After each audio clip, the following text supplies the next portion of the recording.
Hey, it's Neil from Heavyocity. I'm here to remind you to like and subscribe to our YouTube channel. You will not regret it. And it's easy. Grab your phone. It says I'm already subscribed.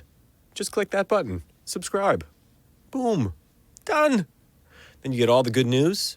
Maybe even like a video. We would love you to do it. And you won't be sorry. Thank you. Hey everybody, it's Neil, and we're back for episode 2 of Mix the Score. Today, again, I have my friend Satoshi Noguchi, mix engineer, recording engineer extraordinaire. How you doing? I'm great. That's so nice to hear.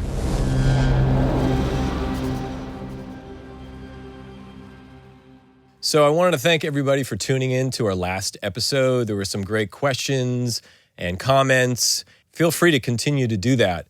If you guys have an idea for a future episode, we'd love to hear about it. And definitely continue to leave questions and comments, like the video, subscribe. All that stuff is great, and we really appreciate it. So this week, we're super psyched because we have this Disney show that we're going to get to work on and talk about. Satoshi's been working on this series for a number of years, and he can actually do a much better job than I about telling us kind of what it is, how long he's been on the show, and the styles that sometimes come up that he's going to mix and make the show sound good with. Yeah, so we are playing back a session from Disney's Mickey Mouse shorts. And we are now on season 5 of this series, and it's been just such a great show to work on for so many years. They're these 3 to 4 minute short 2D animations. They're all in a real vintage hand-drawn style, even though I don't think it's quite hand-drawn. And we just work really hard to pay homage to the spirit and authenticity of like what we love about these classic Disney characters. So they're all centered around Disney, Minnie, Donald, Goofy, and a lot of times we're working in foreign cultures with foreign languages. We've done episodes set in India, Germany, Brazil, Japan, Korea. Wow. And we're always trying to pay homage to these different styles of music throughout the show. And I work with this wonderful composer named Christopher Willis. Shout out, Chris Willis.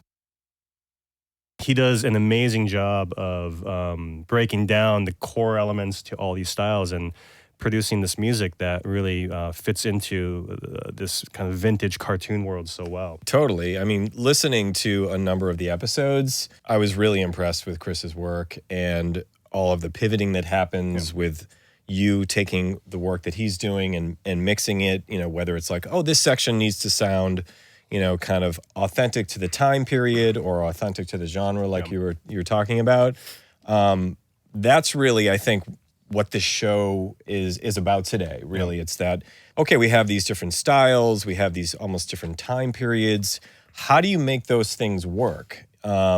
I guess that's the biggest question for this episode. Yeah, so I mean, these episodes are really funny because, I mean, one episode will be, you know, trying to sound like a huge orchestra. The next episode will try to be sounding like a 20s jazz band. The next episode will be like metal.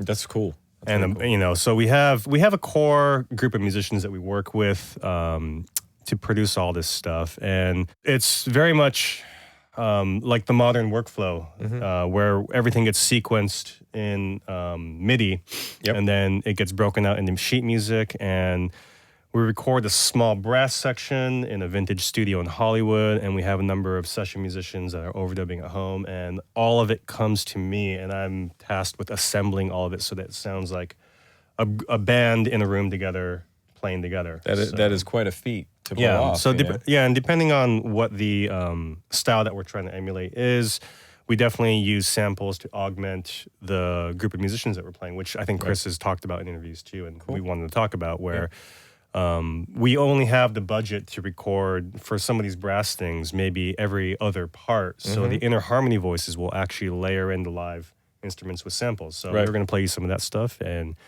you can hear how it all comes together. It's great. I mean, that was something we touched on in the first episode where we were doing exactly that, right? We were talking about we have live and sample and how do we make those things work together as well. And this is on a bigger scale, really impressive sounding, you know, different genres, different styles, and the mixture of all those things you were just talking about. So let's play a chunk of this and then we can... Yeah, so this is from an episode called Roll 'Em. on YouTube. Nice. I think the link will be somewhere. Yeah. We'll put it out there. It'll be out there. So you can check out the episode. We're just going to play back the music mix only. We're going to play it from about 30 seconds into the episode. We start with a chunk of medieval period music. And then in the cartoon, the characters are running through these old Hollywood sets. And so they start off on set, and then they're kind of creating havoc through different sets. And so we're paying homage to a lot of old classic movies from the 20s all the way through the 80s. And so you'll hear some of these shifts. So I'll just hit play, and you can hear the progression. We'll play about a minute of music here.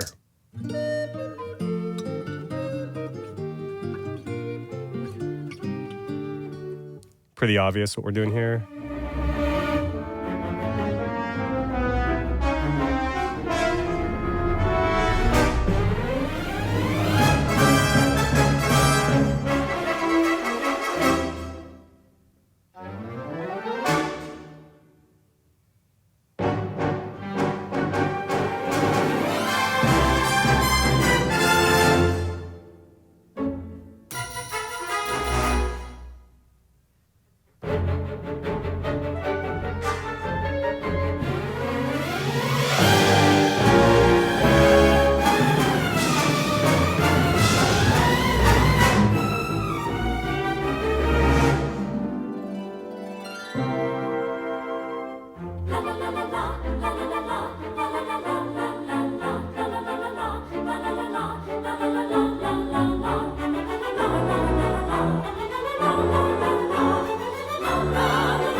And then we'll skip ahead to another chunk here.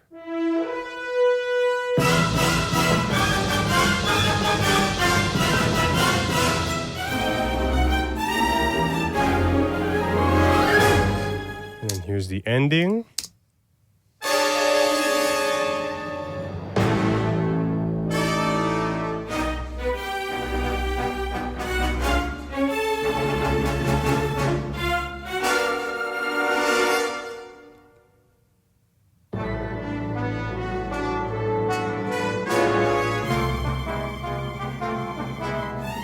Showtime music. Yeah, that's cool.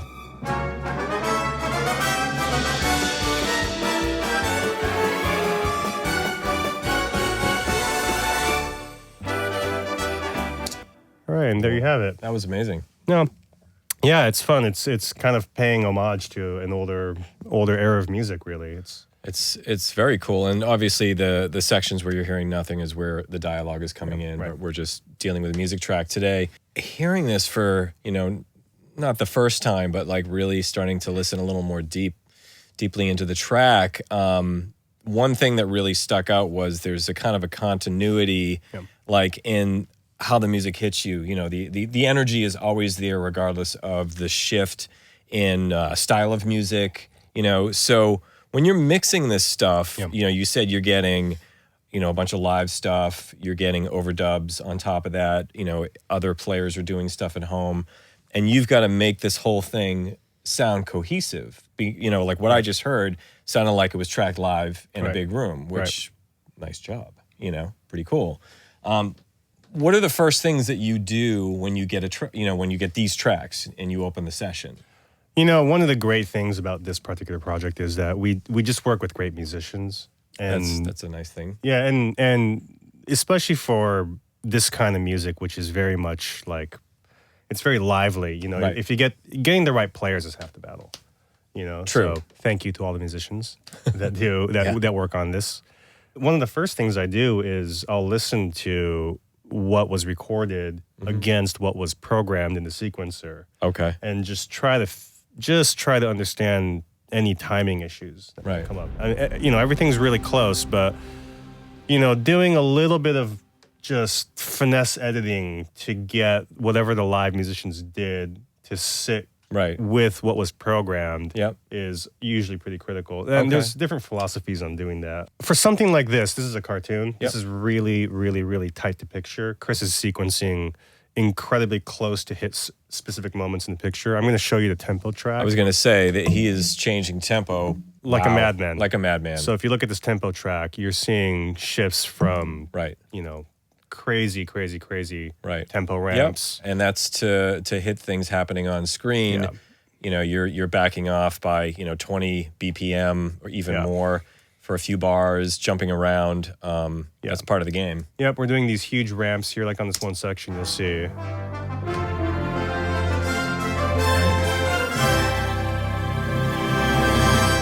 So it's programmed to sound like a natural decrescendo that you'd swell in. And it does. And it sounds like it, but we're actually marking out those spots to hit picture correctly. Yeah. So one of the first things is, we record in a vintage Hollywood studio. Like, I think this was probably either a 7 or 9 piece ensemble, maybe 12. And we get a 50-minute block to record this entire episode.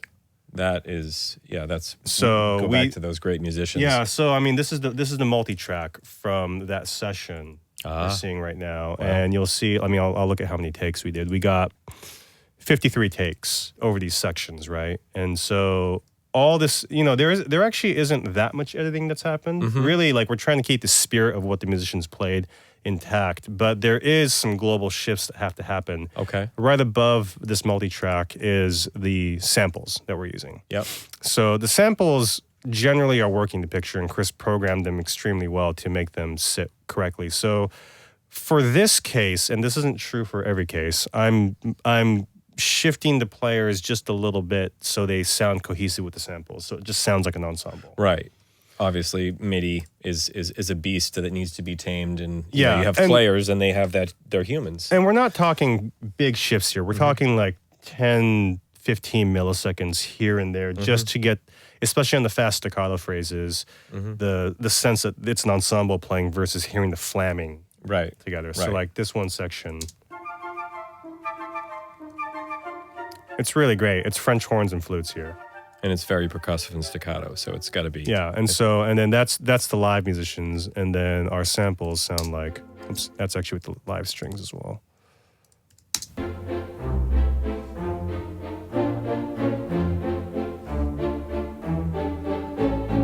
Very believable. Yeah, really very nice. believable. So together, I mean, I think the music, I don't even know how much is shifted. Not much. Right. But you end up in a place.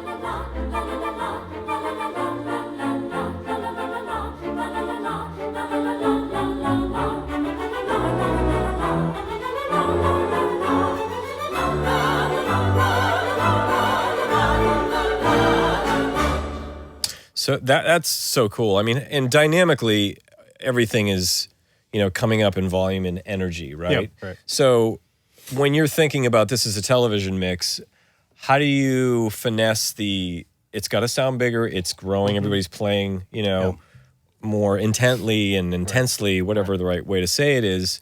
And you're thinking, well, this has to work for TV. There could be some dialogue or not, Yeah. What do you do there? What are you thinking? Yeah, I mean, you definitely think about this. I mean, we know that this series is generally going to play on television, YouTube, iPhone. It's not going to go into a theater, so we don't have the kind of dynamic range that you get in a big theatrical mix, for sure. You might need a monitor, maybe slightly, just check it quieter when you're mixing. When we're mixing feature films, we have the monitoring fairly hot, so you have a really high dynamic range before you get into any kind of clipping. Yep. So, and you're generally, like, your average mix for a feature is going to be sitting at a lower level than something for TV. That being said, you don't want to squash it like crazy, because you'll hear that pumping, and you'll just hear, it just won't sound good. It'll get harsh. Sure. So, there isn't much to say about that other than just be aware of your levels and what your target levels are. And that's kind of a bigger technical discussion of, like, LUFS levels and whatnot. But, I work with the broadcast mixers to get to a target level that's going to work well when they start doing the final polish and mix against dialogue. Cool. So it might be helpful if we can go in and just listen to one section at a time and then talk about it. Yeah, sure. I'll start with this front bit here. This is a big chase montage, and we're going through, these different Hollywood sets, creating some chaos. And this front bit is kind of an homage to the John Williams style of, like, score, big, soaring brass and superheroes and whatnot.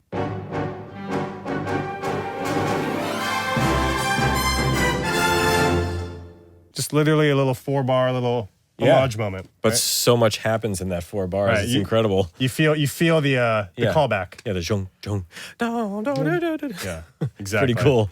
So, let's just kind of take a look at some of the things that are going on in there. So, yeah, the band that we recorded at the studio was 2 trumpets, 3 trombones, 2 French horns, 4 woodwinds, and one of the trombones is on bass trombone. We knew that we would need more French horns in the finals. So we had no tuba. So we're using tuba samples and we're using some French horn samples to augment the 2 French horns that we did. Okay, cool. So for this one section, I'll just play the live players. Cool.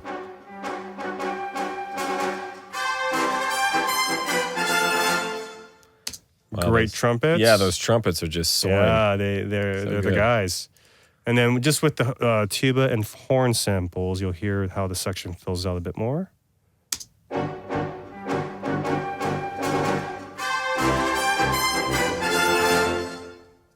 Nice. You hear that? And then we also use some woodwind samples because we need a few more inner voices. So I'll add the woodwind samples in now.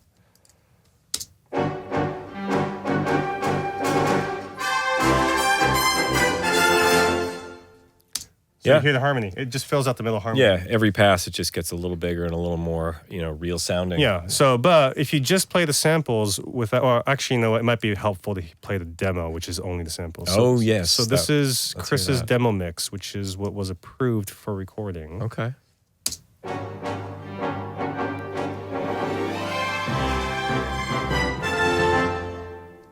So, I mean, you really hear like the idea. The idea is there, but then when you get those live players in there, it just comes to life in a way that you just can't fake. I mean, this is just 1, 2, 3, 4, 5, 6, 7, 11 players on this band. So here's with those 11 players.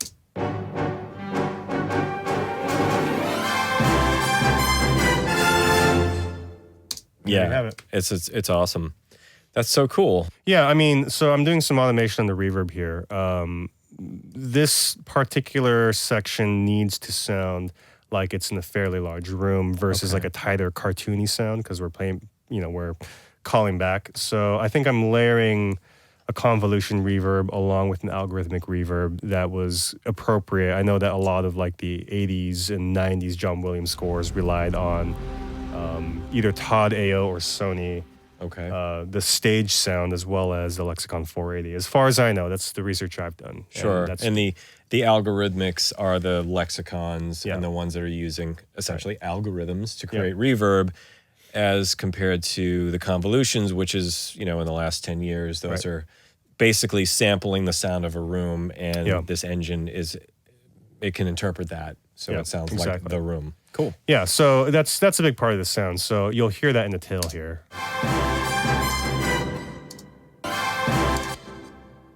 Yeah, big room. Yeah. And that's all additive. That is not obviously anything. Yeah, you'll hear the tail on the stop here. Wow, that really helps glue it together too. Mm-hmm. Yeah. Let's check out a different section. I know there's a lot of pivoting with styles going on. Yeah, this section calls back to the 1920s, big monster movies. So you'll hear the changeover.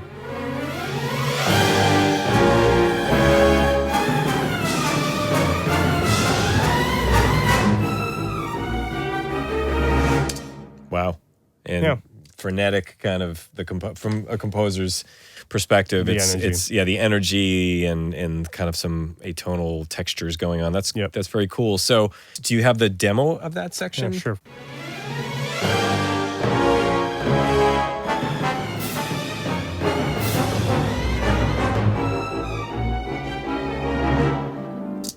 It's so cool to hear, Chris composing this stuff and the complexity in it.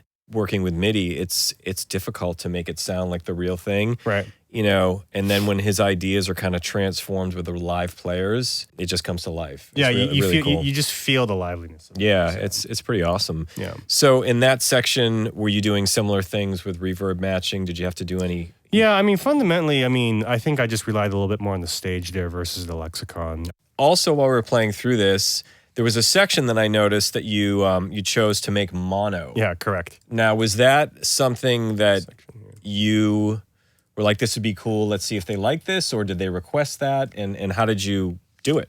Yeah, I mean, this is part of like the pre-production discussion with Chris. I mean, it's a fairly simple thing to just try, but you know, this was just looking at the footage and noticing that for this little chunk that Mickey's running through a 1920s Hollywood set, Right. where there was no stereo.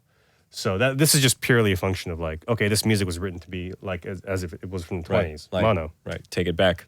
Yeah, So what did you do? Did you use plugins and I just and go used into mono? I just used the panners and Pro Tools. I mean, Okay. it's simple enough to take the outputs of your stems and just automate the pans. it. And Okay. So I mean, we'll just play that one section. This is pretty about as basic as it gets.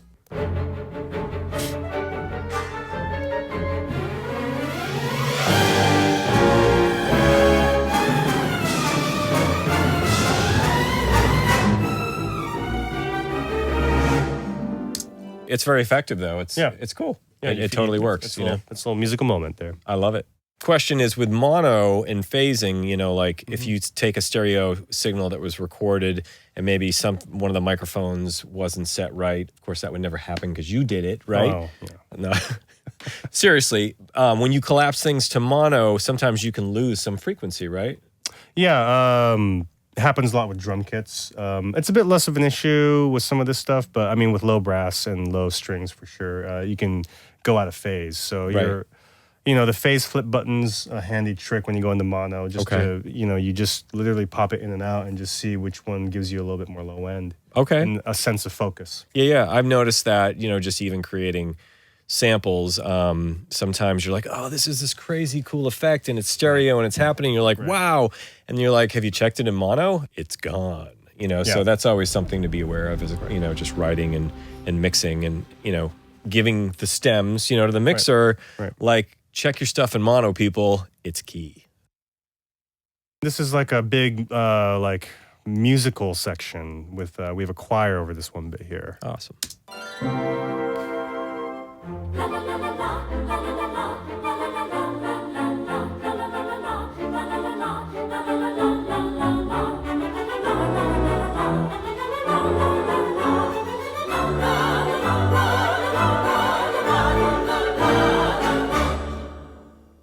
Wow, that's so well done, Chris. Yeah, great as a singers. madman. Yeah, great singers too. So maybe can we listen to the demo or Yeah, sure. Just curious. Here's the demo for this section.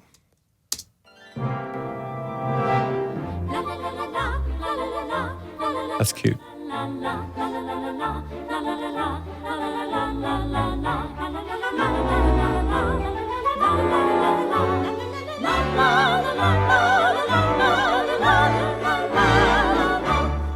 And we got a shout out to Chris's wonderful wife, Elise Willis, who is the lead singer and contractor on these. Super cool. Yeah, she's amazing. Amazing voice. So was it a large group of singers, or was this a case of, like we have to multi-track or? Yeah, I actually might get this wrong, and I apologize if this is incorrect, but I think it was a relatively small group of singers. It was either 4 or 6. I can't exactly remember. Okay. And then we were able to layer them. Really? Oh, and by layering, it's not that we doubled. We just had them sing different sections. So we had the soprano 1 section, soprano 2 section, and an alto section. Okay.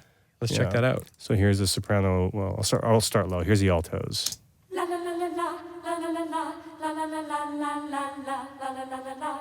And then the sopranos. And then the second sopranos.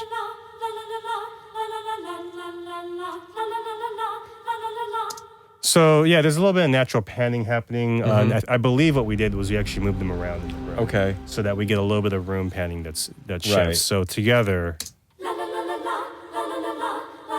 Sounds like a large group. Yeah. Wow, it's an awesome arrangement too. I love that. Yeah, and then the reverb, we were trying to keep it classic. So I believe, we're relying on a plate reverb, which is what was very appropriate for the period, I think. One of the last homages to like a 60s chariot race a la Ben-Hur, which was fun. Nice. That's this section.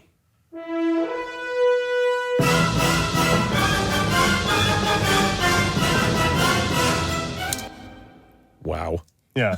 Just 4 bars or 6 bars of glory right there. Totally. Well, one thing that's interesting to talk about here is just the French horns. So we did rely on our French horn samples to give the illusion of a bigger section here. So I think we had 2 on the session, which sounded like this. It's really wonderful. And then with the samples, it fills out nicely. Mm-hmm. Yeah. You get this deeper sense. Yeah, it's a bit more group. grand. It's a bigger group, but you still, the live player on top really adds that dimension to it. I think that helps a lot. And then we did use sampled timpani on this one, which is a huge part of the energy to this style of music, along with the cymbals. And the processing is really simple actually. Just I used a little bit of a transient shaper to get some more attack out of the timpani. Okay. And then I just used a little bit of lo-fi to give it a little bit of grit, and that runs through my bus stuff, which is also adding a bit more grit. But together,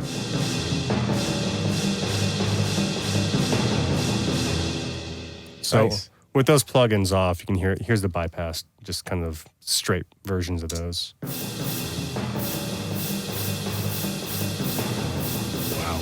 So I actually, I mean, with timpani. A lot of these older recordings from the 60s, you just get like an unbelievable presence from timpani and a lot of just attack on the front. So I found that with a lot of these timpani samples, adding a little bit of transient punch gives you a lot of energy. There's a lot of beef with the plugins, like a lot of meat and presence and like weight to it. So.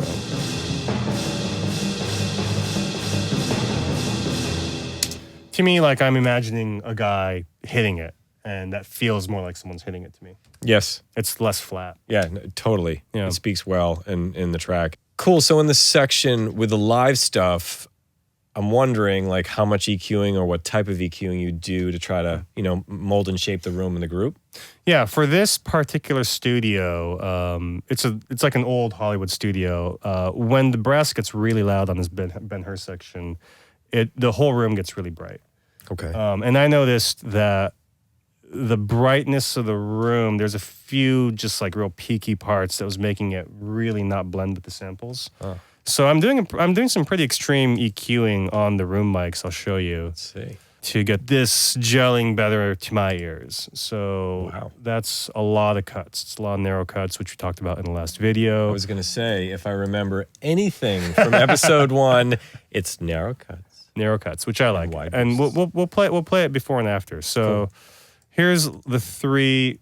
So this is what's called the Deca microphones, which you'll see in a lot of plugins as like the room array. Okay. And these are a series of 3 microphones essentially above the conductor. This is like the core of the sound for the room. So here's where we ended up with this mic array.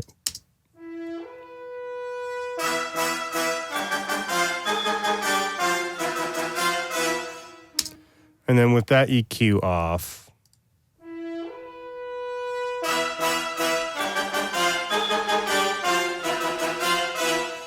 so it's obviously a little bit louder, and in some ways it's maybe a bit more exciting, but when I listen to it against the samples, it does have a bit of an edge to it. There's an edge, yeah. There's a bit of an edge that was harsh to my ear. So with everything in here.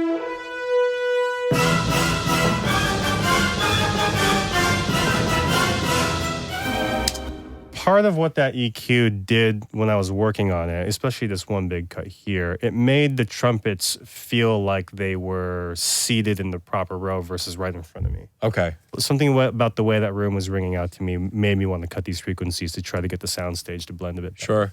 Yeah, I mean, it looks dramatic, but when you hear the difference, it's not like, whoa, but it just feels more natural. Yeah, so like here's with that EQ, with all the EQs off on these microphones.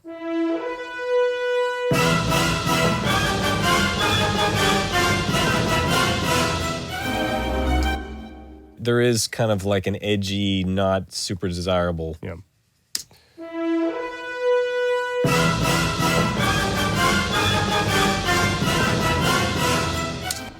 It all just kind of sat a bit better for me. Yep, I totally agree. Yeah. I mean, it is subtle, I think.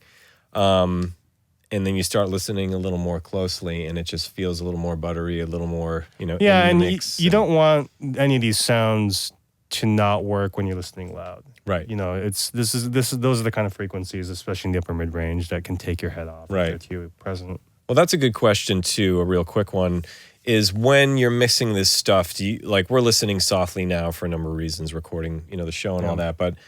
Do you listen soft and get stuff right and then crank it up and go, whoa? Because, your speakers will sound and react differently when you're really cranking stuff, Like I know that I've mixed some stuff low the whole time and it was a mistake because when it was played loud, I was like, oops, I should have listened really loud. That hurt. That hurt really bad. Right. But when it was soft, the speaker didn't push as much. And so you do that, right? I actually go the opposite.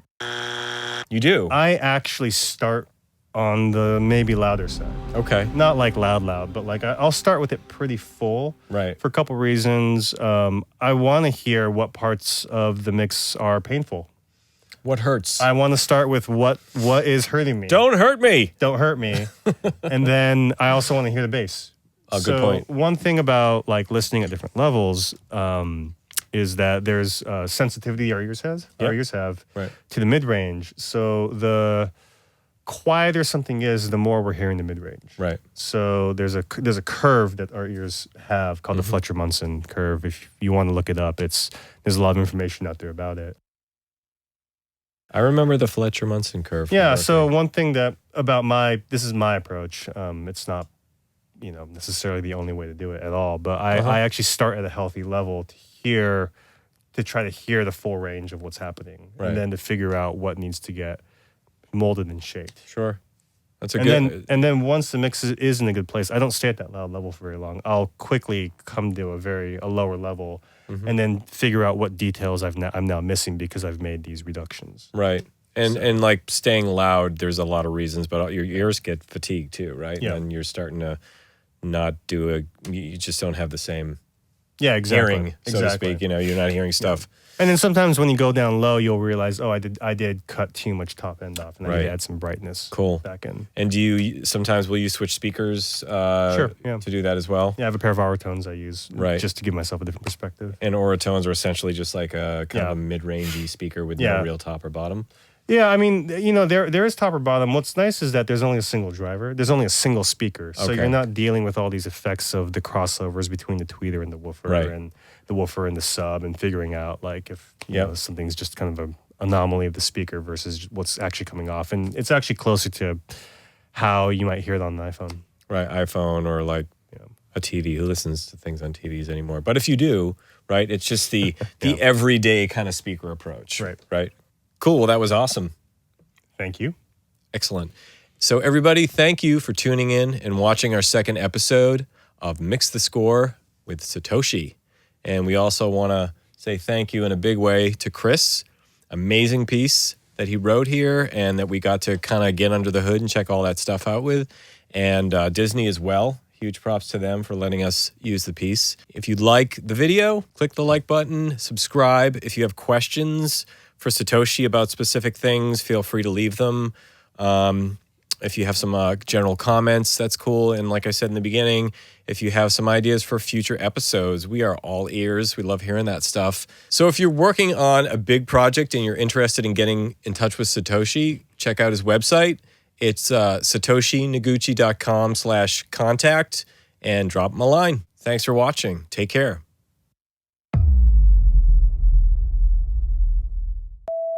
If you want to annoy Satoshi with a number of emails, here's his phone number. You can text him. All right. Well, that was awesome. That's a wrap, dude. Thank you. Cool. Well, that was awesome. Thank you. As always, he's awesome. So that's it. And thanks for watching. Take care. That's good. Yeah. Maybe. That sucked? No, it was good. I want to get a. It's Noguchi. Yeah. You got it. I'm saying Noguchi. It's just funny. Mushy. Namushi.